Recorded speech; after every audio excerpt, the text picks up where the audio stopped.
पकौड़े तलने के लिए मजबूर कर दिया गया क्या? एक्चुअली ये तो सरकार की निकम्मी है। सरकार की इसमें मतलब बहुत बड़ा भूमिका नहीं है कि मतलब इनका सपोर्ट करे। ये अपने हक में मतलब जो अपने दलित बिछड़े लोग की सपोर्ट में बात करने वाले उनकी नज़र में मतलब वो हो जाते हैं, इसलिए उन्होंने इनको निकाल दिया गया। अगर ये सरकार चाहती तो इनको निकालती नहीं। आज उनका ये नौबत आ गई, ये देखो सामने ये पकौड़ा तलने की नौबत आ गई इनकी। अगर सरकार चाहती तो पकौड़े नहीं तलती है।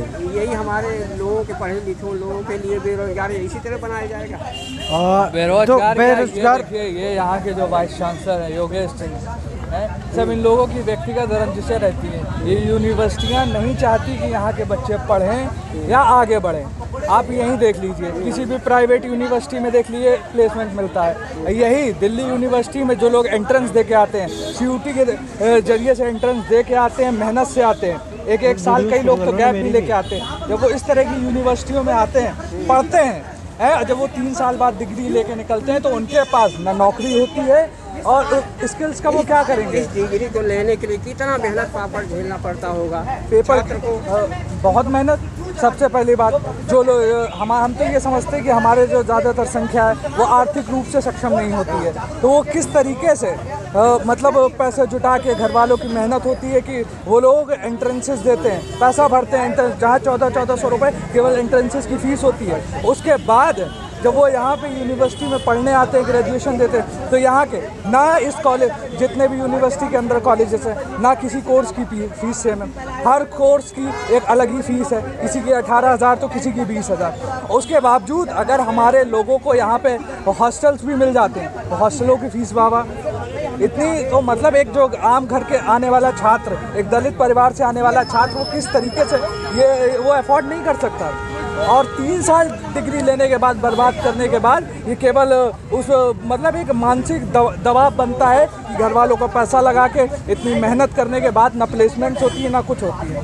तो ये चाहते हैं कि हमारे लोग केवल प्राइवेट यूनिवर्सिटियों में पढ़ें, MIT जैसी, लवली प्रोफेशनल जैसी यूनिवर्सिटियों में जाएं, क्योंकि अब हमारे लोगों के पास पैसा नहीं, वरना वहाँ पे भी चले जाते। अब ये सरकारी जो लोग मेहनत से आ रहे हैं उनके पास नौकरियाँ नहीं है, यही प्राइवेट यूनिवर्सिटी में देख लीजिए वो लोग प्लेसमेंट देते हैं। अभी कुछ समय पहले एक हादसा हुआ IIM लखनऊ का, जो कि एक प्रेस्टीजियस IIM जैसी जगहों को बहुत ही प्रेस्टीज माना जाता है। इनसे बड़ा कॉमर्स फील्ड में कोई भी इंस्टीट्यूट नहीं होता है इंडिया के अंदर, IIM से आगे कुछ नहीं है।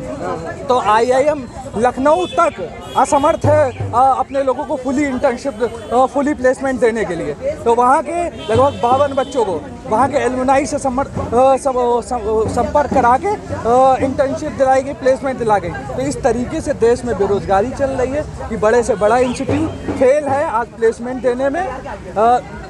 यूपी में तो बताते हैं बहुत सारी नौकरियां निकली हुई हैं। क्या नौकरियां हैं? 50,000 नौकरियों में 50 लाख बच्चे हो रहे हैं, और उसमें भी बच्चों के पेपर नहीं होते, पेपर लीक हो गया है, पेपर लीक हो जाता है। अरे भाई बीजेपी बताती कि हमारी सरकार ने काफी नौकरी दिया है। बीजेपी आगे सामने बात करके नौकरियां नहीं दी हैं। अब जिसकी अंदर साठगांठ होगी नौकरी उसी को मिलेगी। आप चाहे PhD कर लें, चाहे आप IIT से पास आउट हो, चाहे आप IIM से पास आउट हो। अच्छा, अब देश में केवल हमारे पास एक रास्ता और बचा है कि अब हम विदेश जाएं, या तो खुद का ये ठेला खोल सकते हैं, खुद का बिजनेस खोलें।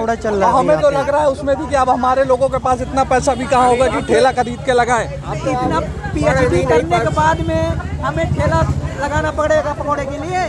अब यही आज यही सच्चाई है कि इतनी मेहनत से जब एक बच्चा, एक छोटे छोटे परिवारों से बच्चे आते हैं दिल्ली यूनिवर्सिटी जैसे, इलाहाबाद यूनिवर्सिटी जैसे सेंट्रल यूनिवर्सिटियों में पढ़ने आते हैं, मेहनत से एंट्रेंस क्रैश करके आते हैं, वो लड़का कम से कम 7 साल देता है मास्टर्स तक में। मास्टर्स के बाद जब वो एंट्रेंस देता है इसी यूनिवर्सिटियों में PhD के लिए, उस PhD करने के बाद कई सालों की मेहनत के बावजूद भी उसका ये निष्कर्ष निकलता है कि ना नौकरी मिलती है। समाज को नौकरी कैसे मिल सकता है, क्या रास्ता है? अब तो नौकरी क्या, अब तो यही है कि खुद अपना ठेला खोल लें, यही नौकरी बचेगी। नहीं तो ऐसा भी हो सकता है कि नौजवानों को ऐसा मतलब राजा बनाया जाए कि हमें जो देखे अच्छी तरीके से, जिस तरीके से देखिए बाबा साहब ने हमारे समाज को देखा था।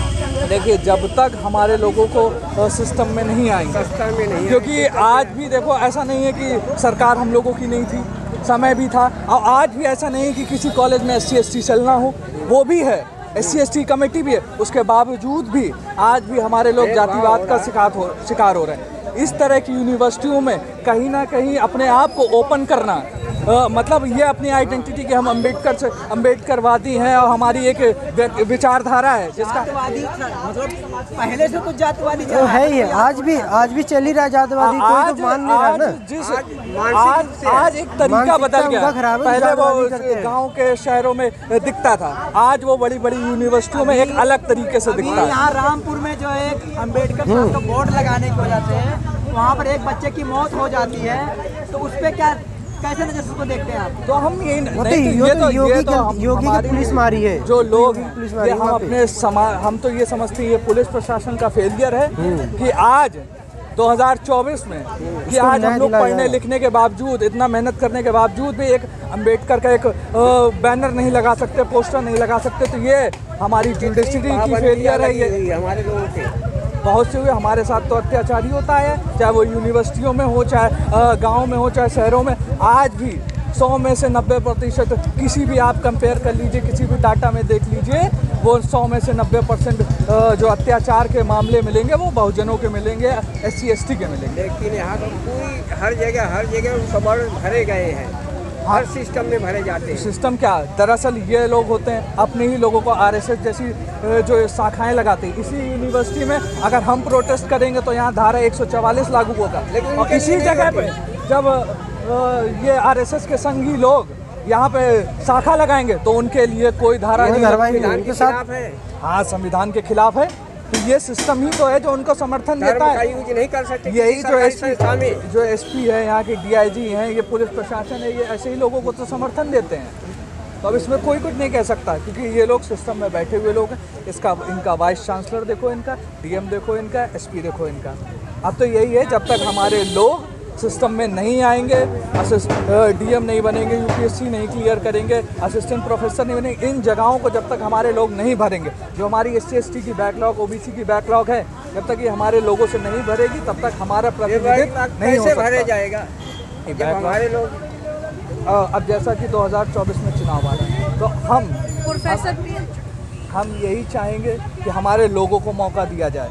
हमारे लोग जब सिस्टम में होगा तब हमारा प्रतिनिधित्व होगा, तब हमारा रिप्रेजेंटेशन होगा। और जब तक हमारा रिप्रेजेंटेशन नहीं होगा तब तक हमारे लोग केवल ये सड़कों पे आंदोलन करते हुए ही रह जाएंगे, और शायद यहीं इनको अपनी जान भी गंवानी पड़ जाए। तो वो लोग तो धर्मों में फंसे हैं, तो कैसे वो अपनी सत्ता लाएंगे? इसका जवाब मैं देती हूँ, बहुत अच्छा जवाब दे दो ले लो इन्हीं से। मैं बता देती हूँ धर्मों की बात। पहले तो धर्मों के लिए जो आपने ये बात कही कि धर्मों में फंसे हुए हैं, वो आप जैसे लोगों ने ही फंसा रखा है। क्योंकि पति तो आ जाता है घर से बाहर, बीवियाँ रह जाती है घर पे, बच्चे उनके विश्वास में चले जाते हैं साथ में। क्योंकि जो मेन ट्यूशन देने वाली माँ होती है उसके साथ बच्चा 24 घंटे में से सिर्फ 1 घंटा बाप के साथ रहता है, वरना 23 घंटे माँ के साथ रहता है। तो अंधविश्वास में से निकलेंगे कैसे, ये बताओ आप। तो हमें यानी कि हमारे लोग अपने बीवी बच्चे के साथ भी आना चाहिए। जब आप कहीं पे भी अपने प्रोग्रामों में घर से बाहर निकल रहे हैं तो अपनी बीवी को भी साथ में लेकर चलें, अपने बच्चों को भी लेकर चलें, अपने महापुरुषों के बारे में बताएं कि हमारे महापुरुष हैं, इन्होंने हमारे लिए ये किया। जब आप बताएंगे नहीं तो कुछ होगा ही नहीं। धन्यवाद। तो हाँ, यही कहना चाहते हैं। अब देखो मैडम पकौड़ा तल ही रही हैं, अब इनके हाँ मतलब ये संदेश दे रही है कि हम हमारे लोग, हाँ जो मतलब और लोग हैं उनके साथ ये ना हो, ठीक है। और मतलब बहुत बहुत धन्यवाद आप।